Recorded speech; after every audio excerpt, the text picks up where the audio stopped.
బాబాయ్ ఏంటిది నవ్వుతూ డోర్ తీసింది భయం పోయిందేమో.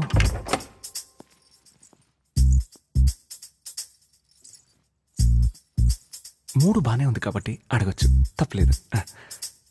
ఏంటండి ఇక్కడే ఆగారు? బేసిక్గా బ్యాచులర్గా ఉండేటప్పుడు ఒక్కనే లోపలికి వెళ్ళి కాఫీ పెట్టుకొని తాగేవాడిని. అంటే ఇప్పుడు పెళ్ళైంది కదా, నువ్వు పెట్టిస్తే తాగుదామని ఏదో చిలిపి కోరిక. మీరు స్నానం చేసి రండి, నేను పెట్టిస్తాను.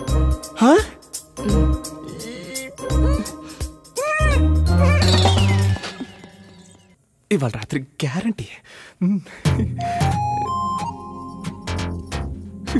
చిన్న చిన్నగా ఇల్లంతా అలవాటైపోతుంది.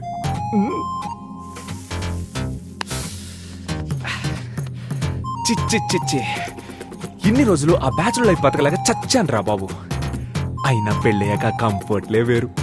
భార్య కాఫీ ఇవ్వడం, వేడివేడిగా అన్నం వడ్డించడం.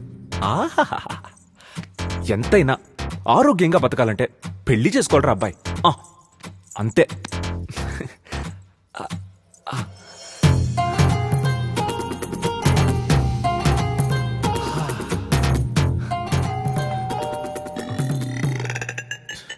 ఈ టైంలో ఎవర్రా? హే హాయ్ రితేష్, ఏంట్రా ఇలా వచ్చావు? ఉండు తలిపేస్తాను. Bloody mosquitoes. ఏం లేదు బ్రో, ఇంట్లో ఉన్న గేమ్స్ అన్ని ఆడేశాను, సిర్రాక్ దొబ్బుతోంది. నీ దగ్గర ఉన్న గేమ్స్ ఉంటే తీసుకెళ్దామని వచ్చాను. నేనే ఆఫీస్ టెన్షన్ లో పడి ఏం ఆడట్లేదు, అన్ని ప్యాక్ చేసి పైన పడేశాను. సర్లే తెస్తానుండు. ఓకే. సుందరి, వీడు రితేష్ అని మన కింద ఫ్లాట్లో ఉంటాడు. మంచి గేమర్లే, ఏదో రీసెర్చ్ చేస్తున్నాడు కొత్త గేమ్ కనిపెడదామని. సరే తీసుకొస్తాను. హాయ్ అండి.